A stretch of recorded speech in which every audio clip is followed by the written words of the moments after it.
사랑하는 성도 여러분, 오늘 하루 세상의 무거운 짐에 눌려 마음이 지쳐있지는 않으신가요?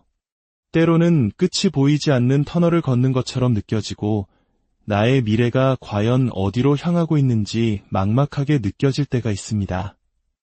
오늘 이 말씀을 듣기 전에 잠시 시간을 내어 구독과 좋아요를 눌러주시면 하나님의 은혜로운 이야기가 더 많은 영혼에게 닿을 수 있도록 돕는 귀한 손길이 됩니다. 여러분의 그 손길 위에 주님의 축복이 가득하기를 기도합니다. 이제 하나님의 음성에 귀를 기울여 보겠습니다. 우리가 마음의 문을 열고 하나님으로부터 오는 것들을 받을 준비만 되어 있다면 하나님께서는 우리를 위해 위대한 일들을 행하실 것입니다. 하지만 우리는 너무나 자주 세상의 염려가 우리 눈을 가리도록 내버려 둡니다. 그래서 영적인 이해력이 무뎌지곤 합니다. 마치 안개가 자욱한 아침처럼 하나님의 계획이 희미하게만 보입니다. 그러나 우리가 항상 하나님께 마음을 열어둔다면 그분께서는 우리가 과거에 보았거나 꿈꾸었던 그 어떤 것보다 훨씬 더 위대하고 놀라운 미래의 계획을 우리를 위해 예비해두고 계십니다. 불가능한 일들을 우리 삶 속에서 이루시는 것이 바로 전능하신 하나님의 기쁨입니다. 우리 삶의 모든 길 위에서 오직 그분만이 운전대를 잡으실 권리가 있음을 인정하는 그 자리에 이를 때 우리를 가로막던 모든 안개와 오해는 맑게 거칠 것입니다. 오늘 아침 주님께서 여러분에게 전하고자 하시는 메시지를 간절히 구했습니다. 그리고 주님께서는 저의 마음을 베드로후서 한 장으로 이끄셨습니다. 1절부터 함께 살펴보겠습니다. 예수 그리스도의 종이며 사도인 시몬 베드로는 우리 하나님과 구주 예수 그리스도의 의를 힘입어 동일하게 보배로운 믿음을 우리와 함께 받은 자들에게 편지하노니 하나님과 우리 주 예수를 암으로 은혜와 평강이 너희에게 더욱 많을지어다. 계속해서 3절과 4절입니다.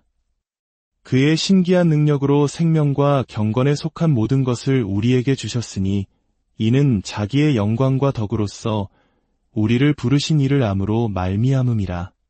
이로써 그 보배롭고 지극히 큰 약속을 우리에게 주사 이 약속으로 말미암아 너희가 정욕 때문에 세상에서 썩어질 것을 피하여 신성한 성품에 참여하는 자가 되게 하려 하셨느니라. 그리고 5절부터 7절까지는 우리가 그 믿음 안에서 어떻게 성장해야 하는지를 보여줍니다. 그러므로 너희가 더욱 힘써 너희 믿음의 덕을, 덕의 지식을, 지식의 절제를, 절제의 인내를, 인내의 경건을, 경건의 형제 우애를, 형제 우애의 사랑을 더하라. 8절은 그 결과를 약속합니다. 이런 것이 너희에게 있어 흡족한즉 너희로 우리 주 예수 그리스도를 알기에 게으르지 않고 열매 없는 자가 되지 않게 하려니와 아마 이 세상 그 어떤 강단에서도 보배로운 믿음이라는 이 단어보다 더 위대한 메시지는 없을 것입니다. 이 보배로운 믿음은 무엇을 의미할까요? 그것은 영원부터 영원까지 살아계신 하나님께서 언제나 신뢰할 수 있는 사람들을 두셨다는 뜻입니다. 하나님께서 빛을 비추시고 그들의 지경을 넓히셔서 마침내 그들 안에 하나님의 능력을 가로막는 것이 아무것도 남지 않게 된 그런 사람들이 있었다는 것입니다. 그리고 놀라운 사실은 이 보배로운 믿음이 바로 하나님께서 우리 모두에게 주시기를 기뻐하시는 선물이라는 점입니다. 하나님께서는 우리가 이 믿음을 소유하여 때로는 나라를 정복하고 의를 행하며 필요하다면 히브리서의 믿음의 선진들처럼 사자의 입을 막는 기적을 체험하기를 원하십니다. 우리는 어떤 상황 속에서도 온전히 승리할 수 있어야 합니다. 그 힘은 우리 자신에게서 나오는 것이 아닙니다. 우리의 도움은 오직 하나님으로부터만 옵니다. 그리고 우리의 도움이 오직 하나님 안에 있을 때 우리는 언제나 강하며 결코 약하지 않습니다. 믿음으로 가득 찬 사람들은 항상 좋은 평판을 얻습니다. 그들은 결코 불평하거나 원망하지 않습니다. 그들은 인간적인 질서가 아닌 하나님의 신성한 질서 안에서 승리의 자리에 서 있습니다. 하나님은 우리 믿음의 창시자이시며 우리의 믿음은 언제나 주께서 이같이 말씀하셨다는 그분의 말씀 위에 굳건히 서 있습니다. 사랑하는 여러분, 오늘 이 보배로운 믿음이 당신에게는 어떤 의미입니까?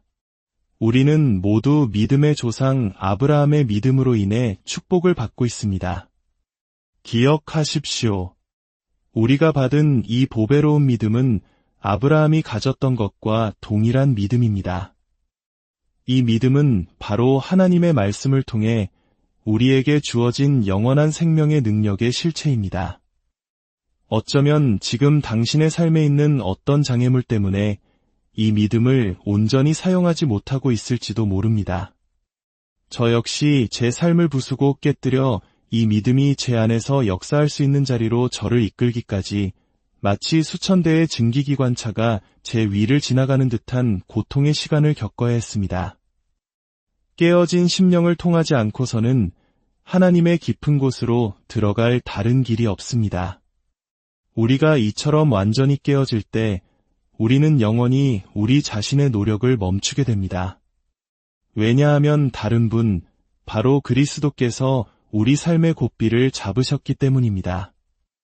하나님을 향한 믿음과 그분과 함께하는 능력은 오직 하나님의 말씀을 아는 지식을 통해 우리에게 옵니다.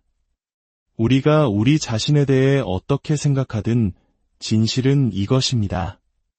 우리는 우리의 믿음보다 더 나은 존재가 될 수 없습니다. 당신이 자신의 능력이나 의로움, 혹은 당신이 이룬 일들을 아무리 높게 평가할지라도 당신은 당신의 믿음의 크기를 넘어설 수 없습니다. 세상을 이기는 이 믿음은 얼마나 놀랍습니까? 예수가 하나님의 아들이심을 믿는 자마다 세상을 이깁니다. 어떻게 이길 수 있을까요? 당신이 그분을 믿을 때 그분께서 정결하신 것처럼 당신도 정결하게 됩니다.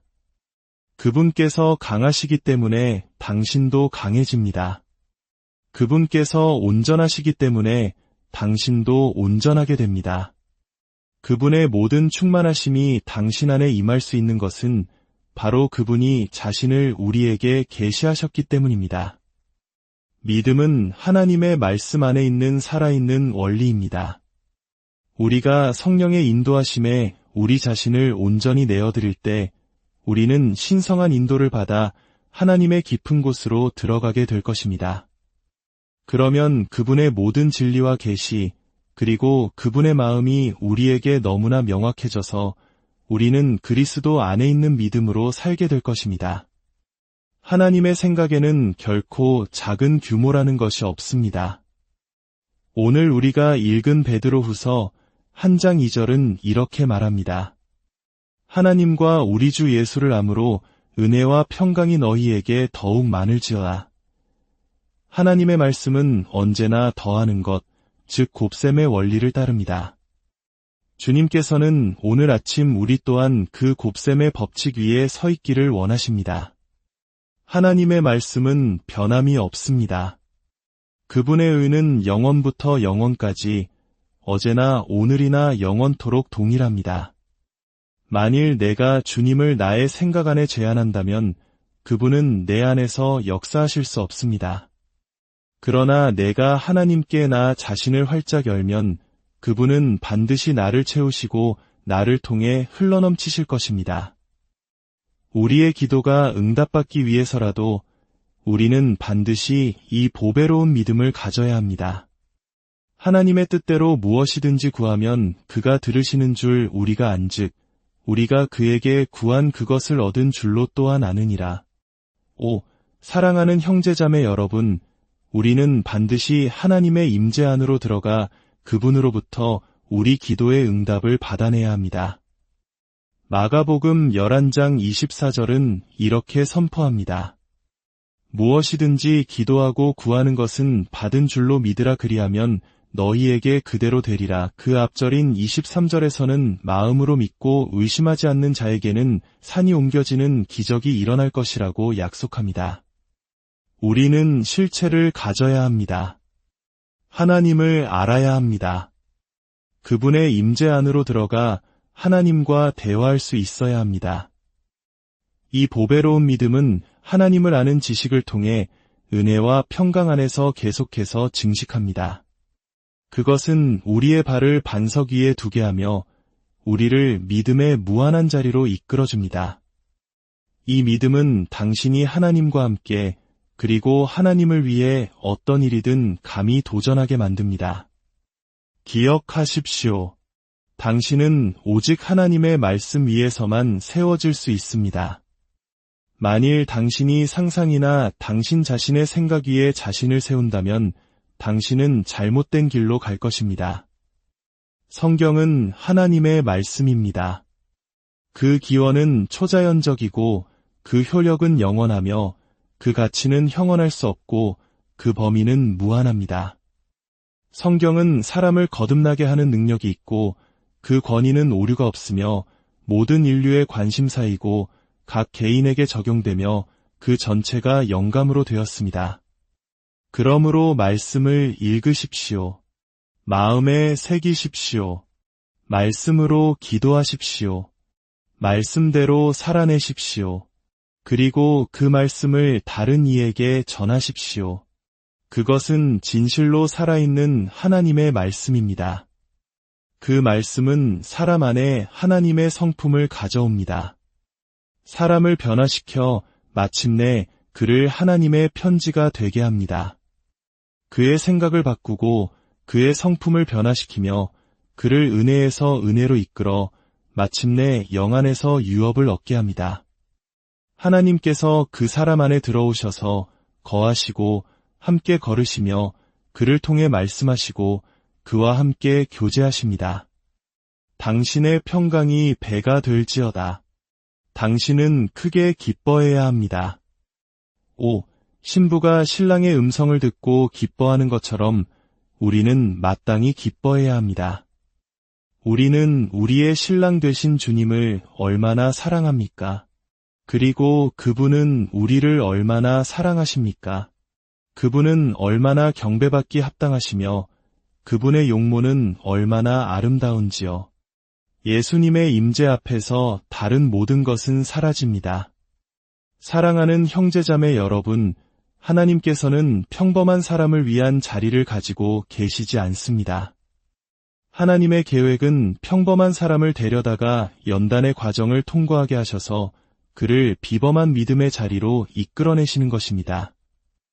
우리 영혼의 깊은 갈망은 오직 하나님으로만 채워질 수 있습니다. 당신이 혹믿음의 여정에서 넘어져 멈추어 섰다 할지라도 실패한 바로 그 자리에서 다시 일어나십시오. 하늘에 정결케 하는 빛과 능력과 열심 아래서 다시 시작하십시오. 그리하면 모든 것이 당신에게 회복될 것입니다. 사랑하는 여러분, 기억하십시오. 중요한 것은 지금 당신이 어떤 사람이냐가 아니라 하나님께서 당신을 어떤 사람으로 만드시기를 원하시는가입니다. 오늘 이 시간 우리 자신을 하나님께 새롭게 헌신하지 않으시겠습니까? 모든 새로운 계시는 새로운 헌신을 가져옵니다. 간절한 마음으로 그분을 찾읍시다. 사랑하는 여러분, 여러분의 삶에 하나님의 은혜와 평강이 강물처럼 넘쳐나기를 기도합니다. 여러분이 걷는 모든 걸음 위에, 여러분이 만나는 모든 관계 속에, 그리고 여러분의 마음 깊은 곳에 주님의 임재가 항상 함께 하시기를 소망합니다. 세상의 어떤 어려움도 여러분을 무너뜨릴 수 없으며 오직 하나님 안에서 강하고 담대하시기를 축복합니다. 하나님의 크신 사랑이 오늘 당신과 함께